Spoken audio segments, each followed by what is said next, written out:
Akshika here and I welcome you to my channel Study Rabbit. Today we will discuss about the topic acceleration. आज हम पढ़ेंगे acceleration के बारे में. Last class में मैंने आपको speed और velocity के बारे में बताया था और उनके difference के बारे में बताया था. इस lecture में हम पढ़ेंगे acceleration के बारे में. And don't worry, मैंने आपको notes ऑलरेडी डिस्क्रिप्शन बॉक्स में प्रोवाइड कर दिए. आप वहां से जाके लिंक में चेक कर सकते हैं और मैंने लास्ट लेक्चर का भी लिंक मैंने आपको डिस्क्रिप्शन बॉक्स में प्रोवाइड कर दिया है. So let's start with acceleration. Basically acceleration is defined as the rate of change in velocity with time. Means हम किसी भी वेलोसिटी का चेंज करते जाते हैं टाइम के साथ साथ, उसी को हम सिंपल एक्सेलरेशन कहते हैं. सिंपली हम इस एक्सेलरेशन कैसे डिफाइन कर सकते हैं. जो हमारी फाइनल वेलोसिटी है उसको इनिशियल वेलोसिटी से माइनस कर दें तो हमें उसके डिफरेंस मिल जाएगा और उसको डिवाइड कर दे टाइम के साथ तो हमारा क्या आ जाएगा, एक्सेलरेशन हो जाएगा. तो अगर हम फॉर्मूला के ऊपर जाएं तो फॉर्मूला क्या हो जाएगा, acceleration is equal to change in velocity upon time taken. ठीक है, तो हम इसी से अगर हम डेफिनेशन बनाते हैं तो acceleration is defined as the change in rate of change in velocity with time. Means हम वेलोसिटी का चेंज करते जा रहे हैं टाइम के साथ साथ, उसी को हम सिंपल एक्सेलरेशन कहते हैं. तो शॉर्टकट में एक्सेलरेशन को क्या लिख सकते हैं, एक्सेलरेशन को डिफाइन करते हैं हम स्मॉल ए से, उसको एक्सेलरेशन कहा जाता है.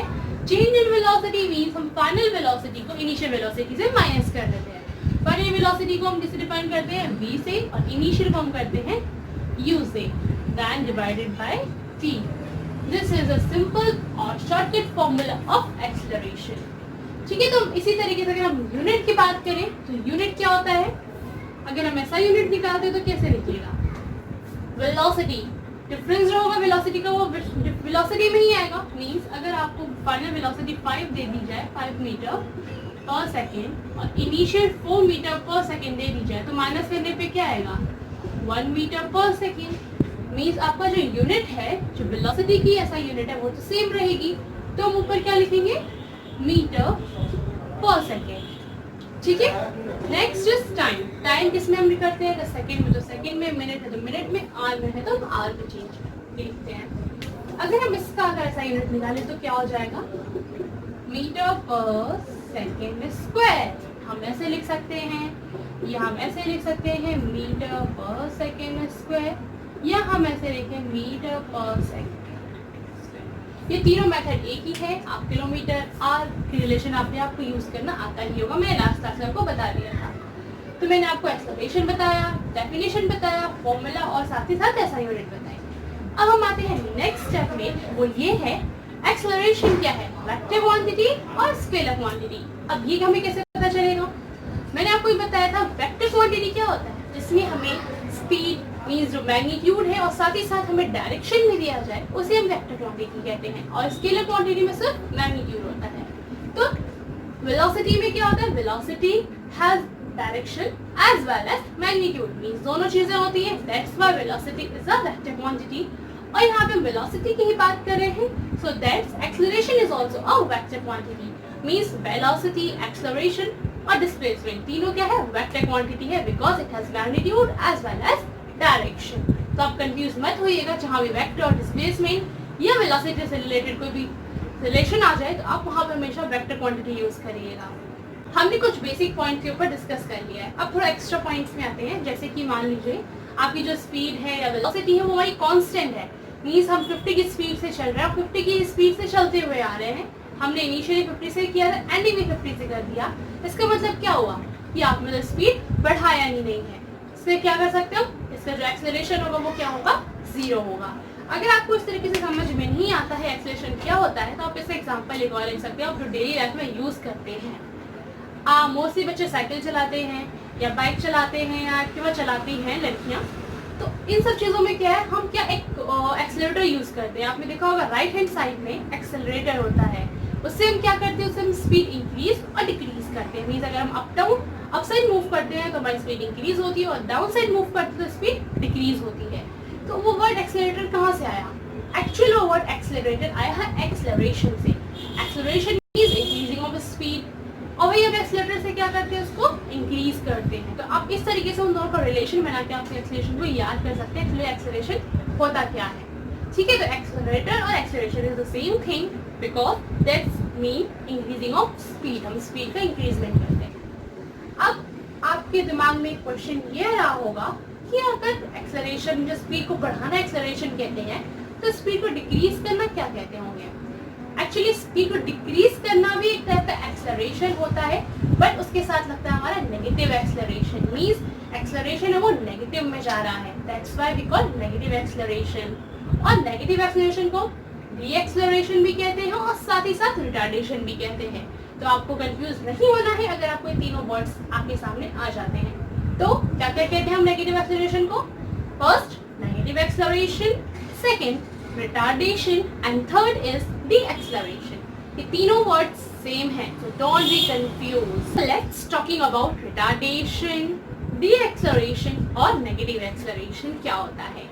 जैसे भी हमने ये यूज किया वैसे ही सेम फंडा हमारा यूज होता है रिटार्डेशन, नेगेटिव एक्सेलरेशन और डी-एक्सेलरेशन में। देखिए हम एक्सेलरेशन बिल्कुल सेम इसी तरीके से निकालते हैं, फॉर्मूले में कोई डिफरेंस नहीं होता, सेम फॉर्मूला होता है। ऐसा यूनिट में कोई डिफरेंस नहीं होता है, आंसर आता है हमारा रिजल्ट में चेंजेस। जो एक्चुअल चेंज होता है वो रिजल्ट में चेंज होता है। वो चेंज क्या होता है, वो चेंज ये होता है जो हमारा रिजल्ट आता है एक्सेलरेशन का वो आता है नेगेटिव में, that's why we call negative acceleration. आप ये अच्छी तरीके से समझ लेंगे, अगर आप एक न्यूमेरिकल कर लेंगे तो आप अच्छे से समझ सकते हैं। तो मैं आपको दोनों की न्यूमेरिकल करके बताती हूँ कैसे करते हैं। So friends, here is your question, that is अगर हमारी कोई स्कूटर है, ठीक है, स्कूटर की जो इनिशियल वेलोसिटी थी, मींस अगर वो स्टार्ट कर रहा है, अगर वो पहले रेस्ट में था और अब उसने स्टार्ट किया है, दिस मीन उसकी इनिशियल वेलोसिटी क्या है, वो 0 है। तो हम मानते हैं इनिशियल वेलोसिटी उसकी क्या है, 0 है। और वो जब एंड करता है, मतलब वो कहीं पे स्टॉप हुआ, उससे पहले मतलब हमने मिड बिटवीन में टाइम देखा रुकने और स्टार्ट करने और रुकने से बीच में जो टाइम देखा बीच में, तो जब उसकी फाइनल वेलोसिटी थी वो थी 50 किलोमीटर पर आवर। ये 0 किलोमीटर पर आवर लेंगे और हम जो फाइनल वेलोसिटी लेंगे वो रहेंगे 50 किलोमीटर पर आवर। और जो उसने टाइम लिया, जो डिस्टेंस पे पहुंचने से डिस्टेंस में पहुंचने में जो उसने टाइम लिया, वो लिया उसने 5 आवर। ठीक है, तो हमें क्या निकालना है, एक्सेलरेशन। तो मैं आपको एक्सेलरेशन किधर करके दिखाती हूँ। Acceleration is equal to v minus u। तो v क्या है हमारा 50 minus u mean 0 upon time taking, time is 5।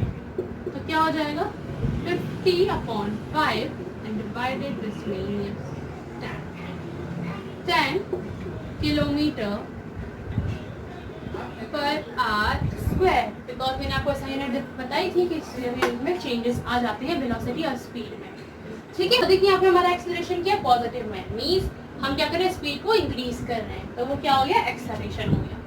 But अगर मैं इसमें थोड़ी सी चेंजेस कर दूँ इस क्वेश्चन में, वो ये करते हैं, हमारी जो स्पीड थी, हमने जब स्पीड मेजर किया, हमने उस पर नोटिस करना स्टार्ट किया उस व्हीकल पे, तब उसकी इनिशियल वेलोसिटी थी 50 किलोमीटर पर आवर और वो आके एक जगह रुक जाती है। जब भी कोई भी व्हीकल रुकता है, स्पीड वो रेस्ट में आ चुका है और उससे उसकी वेलोसिटी क्या होगी, 0 होगी। तो हम फाइनल वेलोसिटी क्या मानते हैं, 0 मानते हैं। तो अब हम वही फॉर्मूला लगाएंगे, एक्सेलरेशन इज इक्वल टू, अब देखिए v माइनस यू होता है, तो v क्या है हमारा 0, u कितना है हमारा 50 और टाइम कितना है 5। अगर अब हम सॉल्व करते तो क्या होगा, minus 50 upon 5 and then divide करेंगे तो क्या हो जाएगा, minus 10 kilometre per hour square. तो आपको यहाँ पे डिफरेंस दिख रहा होगा, here is your difference, that is here this is in positive form and here is in negative form, because आपको डिफरेंस पता चल रहा होगा। यहाँ पे हमारी स्पीड इंक्रीज हो रही थी, दैट्स व्हाई ये पॉजिटिव में है, यहाँ पे हमारी स्पीड डिक्रीज हो रही है, that's why this is in negative form.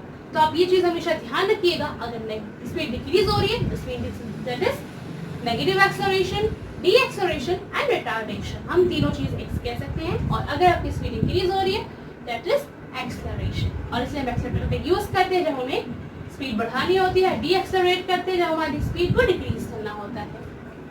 Now we are talking about uniform acceleration and non-uniform acceleration. Uniform acceleration क्या होता है, नॉन यूनिफॉर्म एक्सेलरेशन होता है। आई थिंक आपको अब तक की वीडियो देख देख के समझ में आ गया होगा कि यूनिफॉर्म और नॉन यूनिफॉर्म का मतलब क्या है, क्योंकि मैंने non uniform motion, speed, velocity, मैंने इतने सारे टॉपिक बता रखे हैं। एक्सेलरेशन भी आप ऑलरेडी समझ गए होंगे नाम से ही, बट मैं आपको एक्सप्लेन कर देती हूँ क्या है। यूनिफॉर्म मोशन मीन्स कोई भी चीज़ यूनिफॉर्मली चल रही हो, मतलब सिमिलर चल रही हो। और in the case of acceleration, अगर हम स्पीड को इंक्रीज कर रहे हैं with equal interval of time, तो हम उसको कहेंगे यूनिफॉर्म एक्सेलरेशन। लाइक आप पहले एक सेकेंड में आपने 5 किलोमीटर पर आवर की स्पीड इंक्रीज की, नेक्स्ट 2 सेकेंड में आपने फिर 5 की ही की, नेक्स्ट 3 सेकेंड में फिर अगेन आपने 5 की ही की, मतलब 5 का ही हम इक्वल इंटरवल ले रहे हैं, उसी को हम कहेंगे यूनिफॉर्म एक्सेलरेशन।